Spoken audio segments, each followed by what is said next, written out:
Coucou tout le monde, j'espère que vous allez bien. Je vous accueille avec une nouvelle recette d'un gâteau turc, le gâteau mouillé, donc qui ressemble un petit peu au gâteau qui fait pleurer. Donc vous pouvez retrouver aussi également dans mes vidéos, il y avait déjà la recette du gâteau qui pleure. Donc là vous allez voir, c'est une recette très facile. Pour ça il vous faudra 3 œufs, 150 g de sucre. Vous allez mélanger énergiquement pendant 2-3 minutes jusqu'à blanchissement. On va rajouter 200 ml de lait. Vous fouettez. Vous mettez votre four à préchauffer à 180 degrés. Donc là, nous allons rajouter de l'huile, 150 g d'huile neutre. Alors, vous mélangez bien. À chaque fois que vous rajoutez un aliment, vous mélangez également. Donc une fois que vous avez bien mélangé, je vais rajouter l'équivalent d'un bouchon d'arôme vanille. Je vais rajouter également une cuillère à café de vanille en poudre. Alors ça c'est facultatif, mais c'est vraiment très très bon. Vous pouvez retrouver, je l'ai acheté à 1 € au magasin qui s'appelle Normal. Donc là vous mélangez bien également. Donc après vous allez tamiser 30 g de cacao amer. Donc c'est très important que votre poudre soit bien tamisée pour éviter les grumeaux dans votre pâte. Après nous allons rajouter 170 g de farine que vous tamisez également. Alors je suis désolée, d'habitude toujours en début de vidéo je présente les ingrédients avant. Mais là comme je suis un petit peu malade et que ça me coûte un petit peu de parler, j'ai voulu faire au plus vite. Mais vous retrouvez aussi tous les ingrédients écrit en description. Donc là vous rajoutez aussi un sachet de 11 g de levure chimique, donc vraiment bien 11 g, et vous mélangez bien votre pâte. Vous rajoutez l'équivalent d'une petite pincée de sel. Alors le sel c'est ce qui va permettre à tout ce que les arômes donc en fait le sel va aider à aéroser les saveurs qu'il y a dans votre gâteau.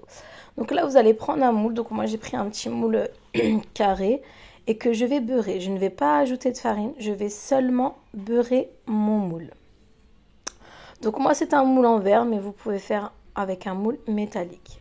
Donc une fois que c'est fait, vous allez mettre votre préparation à l'intérieur de votre moule. Vous avez tout mis, alors vous allez venir tapoter pour faire remonter toutes les bulles d'air qu'il y a dans la pâte. Et là, on va enfourner pendant 20 à 25 minutes. En attendant, nous allons préparer notre sirop.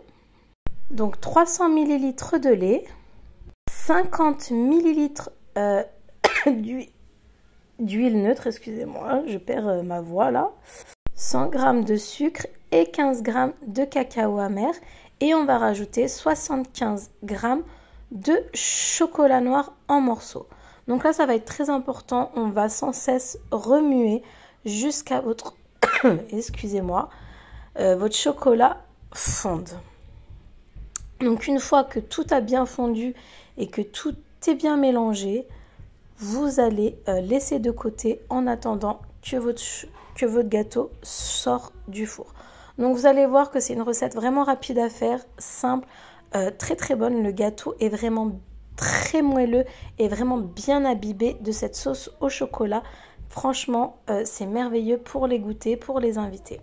Donc une fois que votre gâteau est sorti du four, alors tout de suite à la sortie du four, on va venir couper. Alors moi je vais déjà couper des parts. Donc vous pouvez faire comme ceci. Alors moi j'en ai coupé, ça m'a fait à peu près 15 parts il me semble, entre 15 et 16 parts.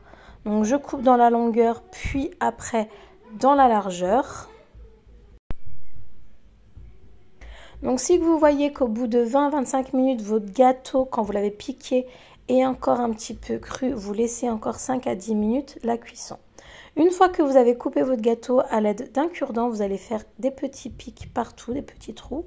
C'est ce qui va permettre à ce que votre sauce au chocolat imbibe bien comme il faut votre gâteau.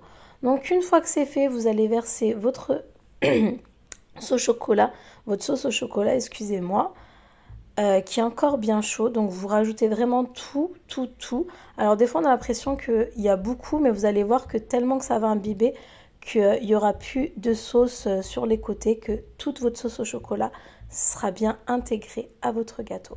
Donc là vous allez le laisser à température ambiante. Une fois que vous avez laissé refroidir, là vous pouvez passer à la dégustation.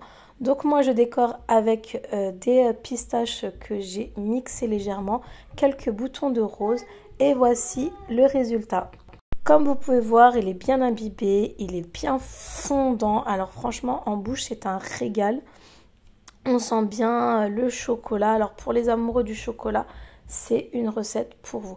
Donc j'espère que cette recette vous a plu. Je suis encore désolée pour l'état de ma voix. Vous retrouverez tous les ingrédients en bas en barre d'infos, donc de description. Et voilà, donc si vous avez aimé, un petit like s'il vous plaît. Si vous n'êtes pas abonné, de vous abonner. Et je vous dis à très vite pour une nouvelle vidéo. À bientôt les amis.